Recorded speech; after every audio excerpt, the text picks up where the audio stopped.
Feuille de exercice 1. Donc le point R appartient au segment TV, le point S au segment TU, les droites SR et UV sont parallèles et il faut calculer TV. Alors on est exactement dans une configuration du théorème de Thalès. Je vais surligner les droites qui sont parallèles. Cette information est donnée dans l'énoncé. OK. À partir de là, comme on l'a déjà fait, c'est le point T qui n'a pas été colorié quand j'ai mis en couleur en fait les deux droites parallèles. Alors il faut, pour utiliser le théorème de Thalès, eh bien d'abord préciser dans quel triangle on travaille. Donc on travaille dans le triangle TUV. Ensuite, on dit bien que le point R appartient, alors soit à la droite ou soit au segment, en fait, c'est pas très important. Donc R appartient à la droite TV, le point S appartient à la droite TU, en tout cas les deux côtés de ce triangle. On est sur des droites qui sont parallèles, donc ça c'est indiqué dans l'énoncé. Donc d'après le théorème de Thalès. Donc tout ceci constitue à expliquer que nous sommes dans une configuration du théorème de Thalès. À partir de là, j'ai colorié, enfin j'ai entouré le sommet T, donc c'est bien T quelque chose sur T quelque chose est égal à T quelque chose sur T quelque chose, très bien. Toute cette partie, alors je vais choisir le segment TU, donc ici, en vert, si je regarde uniquement ce côté-là, et bien du coup, à cet endroit-là, on a le petit TS sur TU est égal à, si je prends en bleu ce côté-là, on est sur, alors toute cette partie qui est par là, TR le petit sur TV le grand. Ensuite, donc là je reviens sur ce que j'ai mis en couleur. On va donc maintenant enlever la lettre T qui intervient 4 fois et il reste est égal à SR sur UV. Maintenant qu'on a établi l'égalité de Pythagore, de Thalès, pardon, et bien du coup on va pouvoir remplacer les longueurs qu'on connaît. Alors on connaît ici TS, c'est 2, on connaît TU, c'est 6, on connaît ici TR, c'est 3, TV on ne le connaît pas, SR on ne le connaît pas et UV, donc ici on le remplace par 12. À partir de là, comme la première question, on me demande de calculer TV. Et bien du coup, je vais prendre cette information, voilà, celle-ci, et l'autre information, l'autre fraction où il y a TV qui intervient. Donc ça veut dire que c'est cette égalité-là en fait qui va m'intéresser. Donc du coup, je la réécris ici. J'utilise 2 sur 6 est égal à 3 sur TV. Produit en croix, et donc après le produit en croix, j'obtiens TV est égal à 9. Ça veut dire que la longueur TV est de 9 cm parce que les unités étaient en centimètres. Maintenant je descends, donc je vais effacer ce qui est par là, et donc je vais maintenant utiliser pour calculer, parce que c'est la question, pour calculer SR, eh bien je vais choisir cette fraction et je vais choisir cette fraction comme si celle-ci en fait n'existait pas, et donc je vais écrire 2 sur 6 est égal à SR sur 12. À partir de là, produit en croix et on obtient SR est égal à 4. Ça veut dire que la longueur SR est de 4 cm. Donc feuille 2, exercice 2. Donc nous sommes bien sur une configuration du théorème de Thalès. On est bien sur des points qui appartiennent aux côtés du triangle. On a des droites parallèles. Donc du coup, on va pouvoir utiliser le théorème de Thalès. Au niveau de la rédaction, on précise bien dans quel triangle on travaille. Donc dans le triangle CER, donc on a le point P appartient au segment ou à la droite CE. Le point A appartient au segment ou à la droite CR. Et on indique bien que, c'est écrit dans l'énoncé, PA et ER sont deux droites qui sont parallèles. Je vais mettre en couleur ces deux droites. Donc ER, la voici, PA, la voilà. Donc, comme on l'a souvent fait, un sommet du triangle n'a pas été mis en couleur, donc du coup c'est le point C. Ça veut dire que pour écrire les rapports du théorème de Thalès, je vais indiquer pour commencer 4 fois le point C. Alors du coup, on est bien sûr, alors ici, CP sur CE est égal à CA sur CR. Donc cette lettre là que je viens de mettre en couleur, C, intervient 4 fois. Encore une fois, si je mets en vert ce côté-là, et bien du coup, en fait, nous sommes dans cette fraction, il ne doit y avoir que des points qui sont sur ce que j'ai colorié en vert. Donc petit, CP, sur grand, CE. Ok, ensuite, si je mets en couleur ici en bleu, ce côté CR, et bien voilà, sur cette fraction, il n'y a que des points en fait de ce côté CR. Donc petit, CA sur le grand CR. Très bien.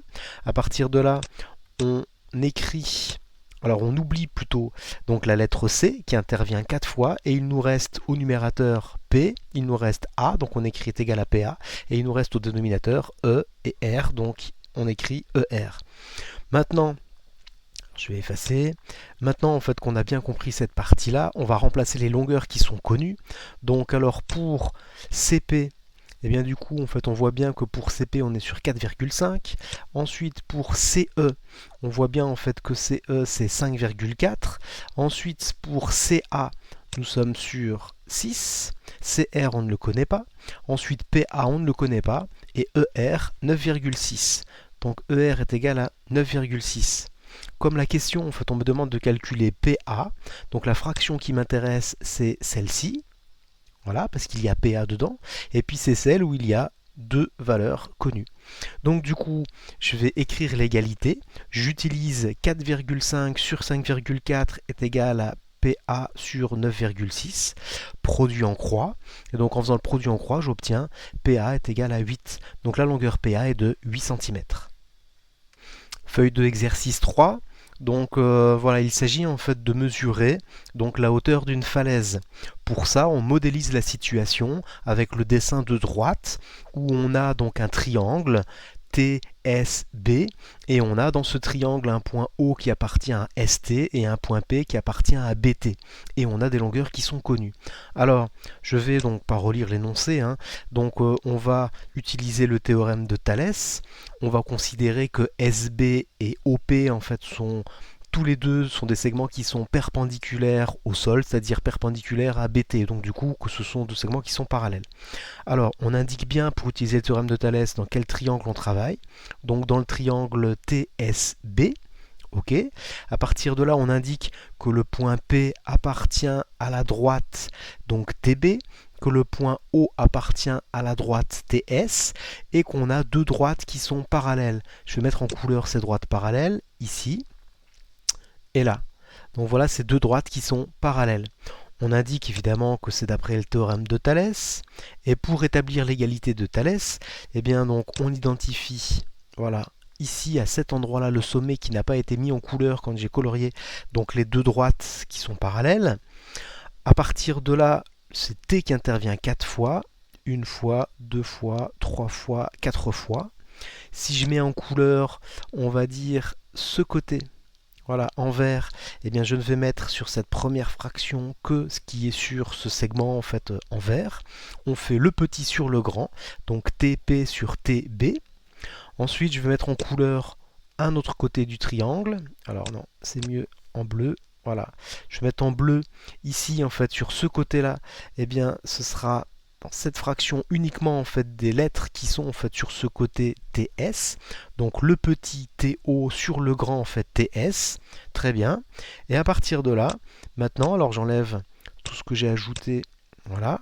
J'enlève cette lettre T qui intervient 4 fois. Il reste au numérateur un P, un O.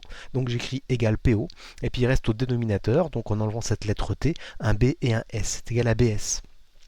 À partir de là, je vais remplacer les longueurs que je connais. Alors les longueurs que je connais, elles ne sont pas toutes connues directement. Donc on est sur, alors cette ici, TP. Donc TP, c'est 1,6, c'est donné. Donc c'est de la tête d'Odette jusqu'au point T, 1,6. Par contre, pour TB, donc de T à B, là il va falloir faire un petit calcul, c'est 112 plus 1,6. Alors c'est pas un calcul qui est compliqué, mais voilà, on n'a pas directement la valeur. TO, TS, on ne les connaît pas. Ensuite PO, donc pour avoir PO, ben, c'est le parasol, donc ça veut dire qu'on est sur 1,4 et pour avoir BS, je ne connais pas.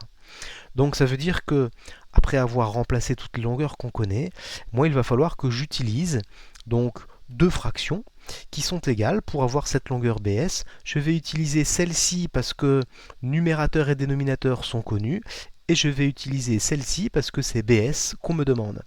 À partir de là, on écrit, j'utilise cette égalité, c'est cet endroit-là. Donc, produit en croix. Après avoir effectué le produit en croix, je me retrouve avec BS 99,4. Donc comme BS correspond à la hauteur de la falaise, ça veut dire que la hauteur de la falaise est d'environ, bien sûr tout ça ce sont des estimations, est d'environ 99,4 mètres.